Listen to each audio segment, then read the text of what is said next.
The Anchor of the Soul by Byung-Eun Yu. Unless one is born again.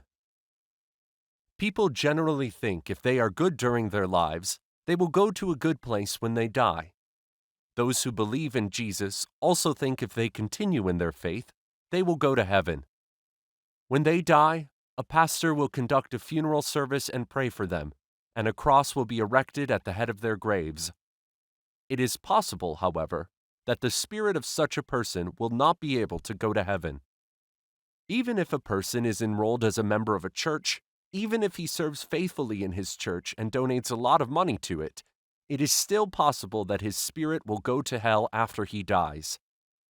Even if he has evangelized with great enthusiasm in order to guide the spirits of others to heaven, he will not be able to go himself if he is not born again. An individual may have worked diligently as an elder, a deacon, or even a pastor, but those duties will not send his spirit to heaven. Of course, it goes without saying that the spirits of people who do not believe in Jesus will not be able to go to heaven.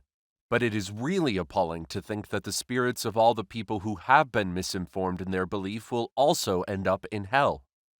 This point is made very clear through the conversation between Jesus and Nicodemus, a member of the Jewish ruling council.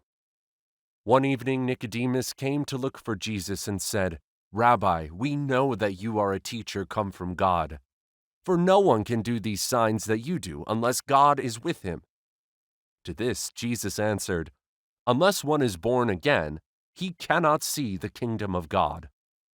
Not knowing what it meant to be born again, Nicodemus asked, "How can a man be born when he is old? Can he enter a second time into his mother's womb and be born?" Jesus answered, "Unless one is born of water and the Spirit, he cannot enter the kingdom of God." Even today, about 2,000 years after Jesus spoke these words, there are many people who ignore the fact that they need to be born again in order to get to heaven, and they try to get there on the basis of their own efforts instead. There are some diligent people who continually make an effort to get to heaven, even though one of the hymns they sing so joyfully contains the line, "Working will not save me." I once heard the following story about D.L. Moody.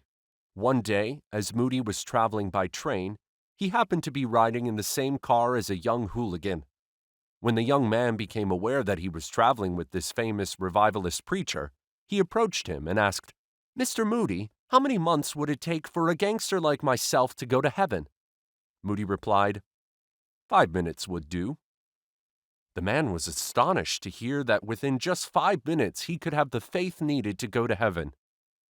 This incident developed into an opportunity for him to hear the gospel, and later he was born again,